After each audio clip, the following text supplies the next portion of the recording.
You have some nerve showing up here, Patricia hissed, her perfectly manicured hand gripping my arm as I tried to enter the church. You abandoned her when she needed you most. I stood frozen at the entrance of St. Michael's Cathedral, where my mother's funeral was about to begin. The morning sun filtered through the stained glass windows, casting colorful shadows that felt mockingly cheerful for such a dark day. My name is Alexandra Winters, and at 35 I was being blocked from my own mother's funeral by the woman who'd spent the last 15 years trying to erase me from her life. Let go of me, Patricia, I said quietly, conscious of the gathering crowd of mourners watching our exchange. I have every right to be here. Right? She laughed, but it wasn't a pleasant sound. You lost that right when you walked away, when you left her to suffer alone. The truth burned in my throat, begging to be shouted. I hadn't walked away. I was driven away, pushed out by Patricia's careful manipulation and lies. But I promised myself I wouldn't cause a scene.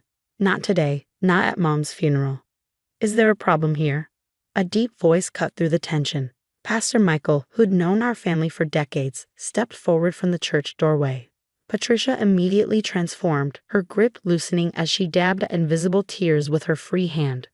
Oh, Pastor, I'm just so overwhelmed with grief. And now Alexandra shows up, after all these years of breaking her mother's heart. The whispers started then, exactly as Patricia had intended. I could see the judgmental glances from family friends and relatives who only knew the version of events she fed them over the years. She hasn't visited in 15 years. Didn't even call when Ellen was diagnosed. Such a disgrace. But Pastor Michael's kind eyes held mine steadily. He'd been there 15 years ago, though I doubted even he knew the full story. Alexandra, he said warmly, your mother would want you here. Please come in. I walked past Patricia, head held high despite the weight of disapproving stares. The church smelled of lilies and grief, the scent nearly overwhelming as I made my way down the aisle. My steps echoed in the hushed sanctuary, each one feeling like an accusation. The front pews were filled with Patricia's side of the family, the people who'd taken over my mother's life after she married Patricia's father, James, 12 years ago. They shifted uncomfortably as I passed, some turning away entirely. I took a seat in the back, where I could see my mother's casket surrounded by arrangements of her favorite white roses. A large photo of her stood nearby, one I'd never seen before. In it she was smiling, but it wasn't the bright, infectious smile I remembered from my childhood. This smile seemed dimmer, more resigned. Patricia took her place in the front row, leaning against my stepfather James, who hadn't even acknowledged my presence. She turned slightly, throwing a triumphant glance my way before whispering something to her daughter, Emma, who snickered in response.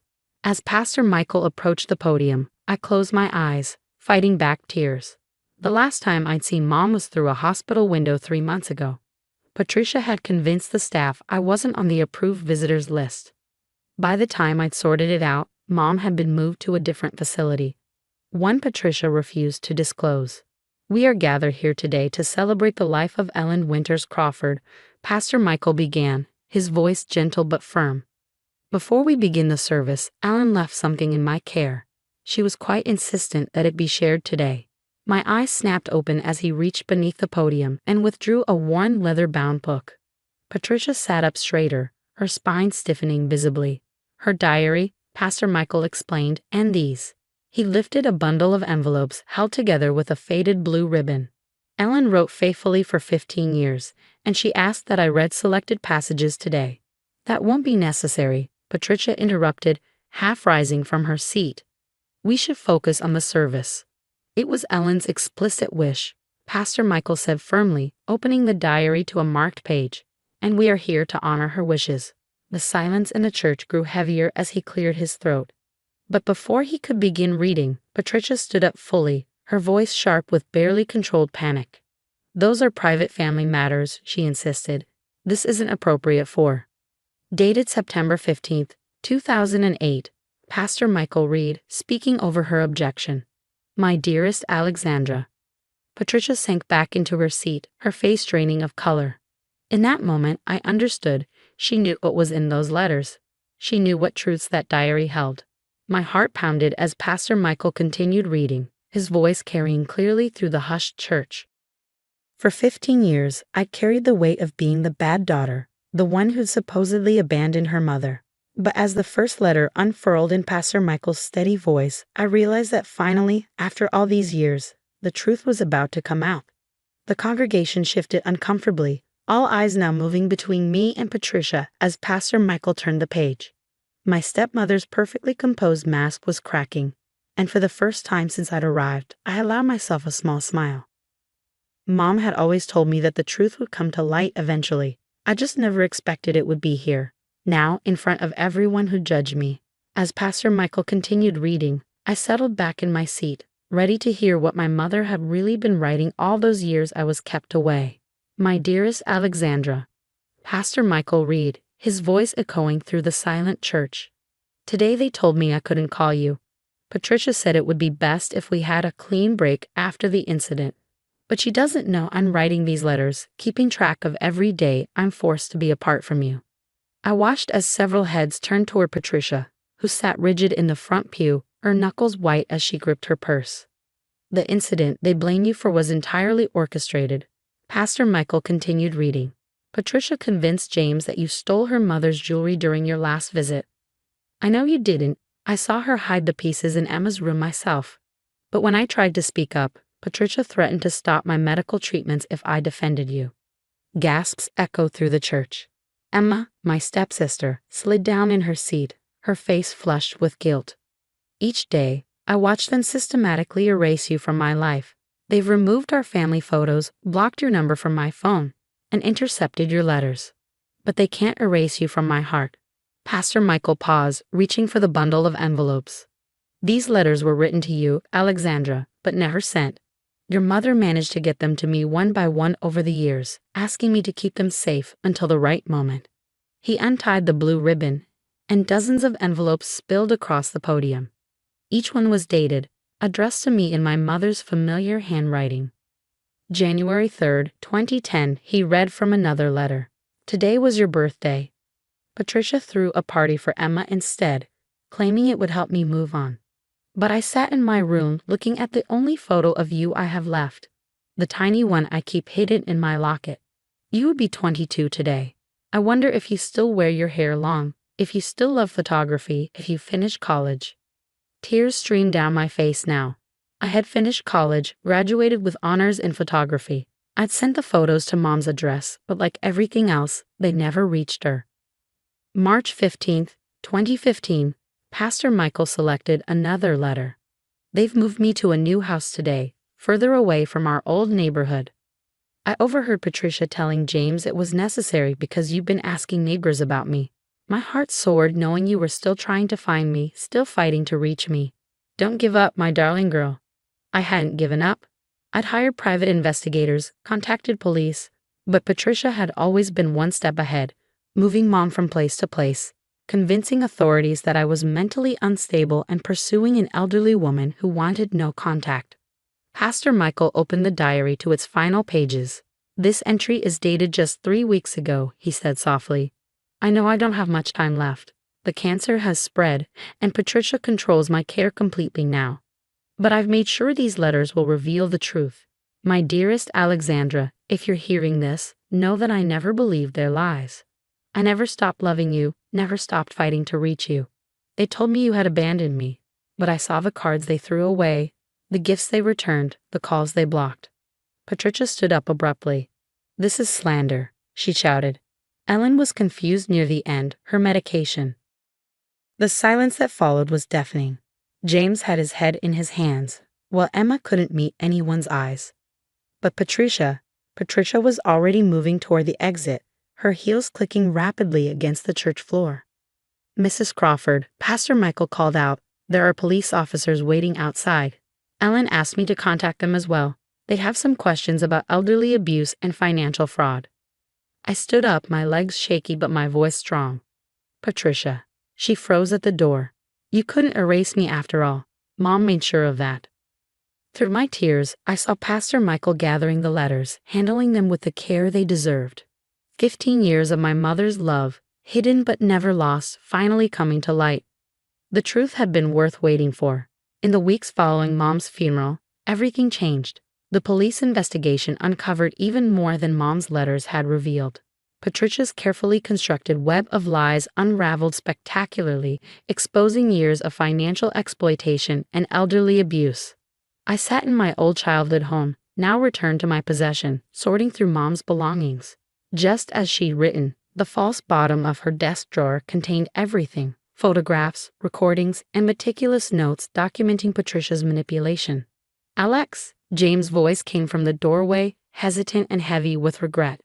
My stepfather had aged decades in the past few weeks, the weight of his willful ignorance finally catching up to him. "Come in," I said, not looking up from the photo album I found, one Patricia hadn't managed to destroy. It was filled with pictures from my childhood, Mom and me smiling, happy, before everything fell apart.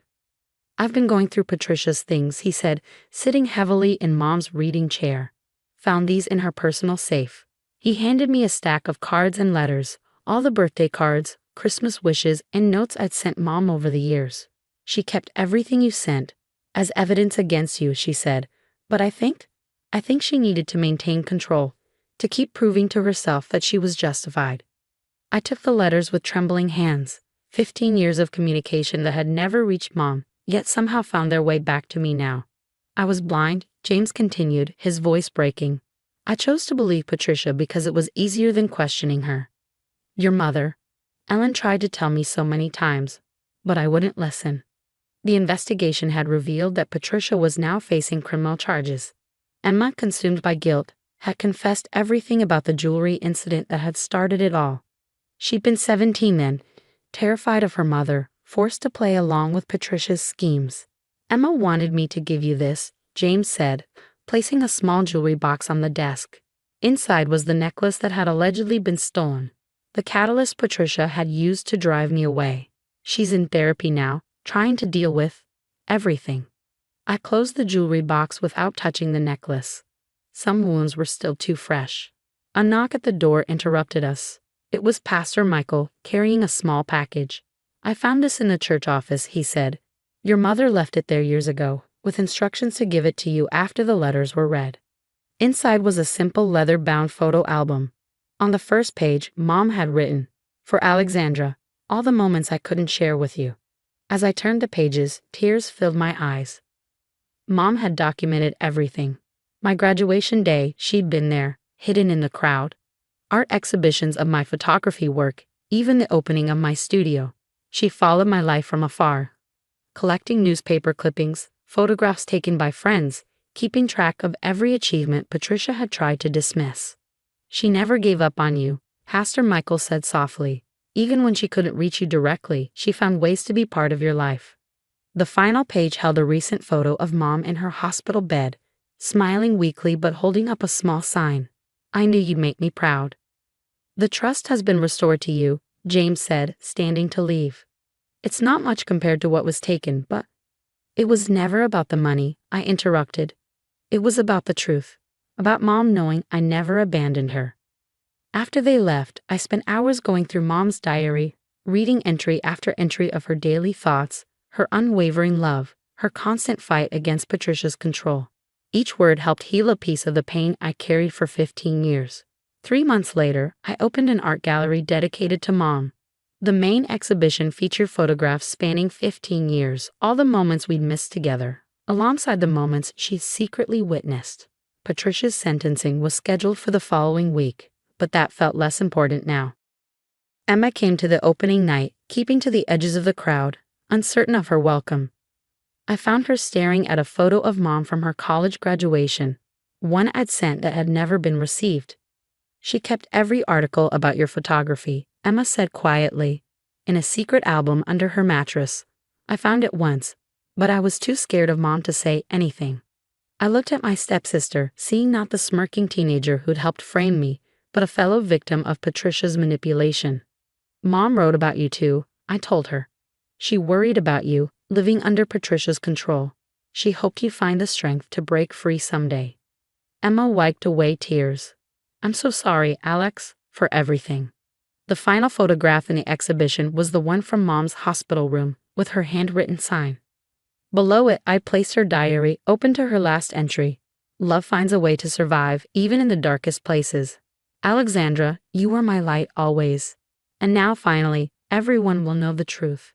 Standing there, surrounded by 15 years of moments both lost and found, I felt Mom's presence. She'd won in the end. Her letters had exposed the truth, her love had outlasted Patricia's lies, and her story had brought healing not just to me, but to everyone touched by her quiet strength. Some truths take time to come to light, but as Mom always believed, they're worth waiting for.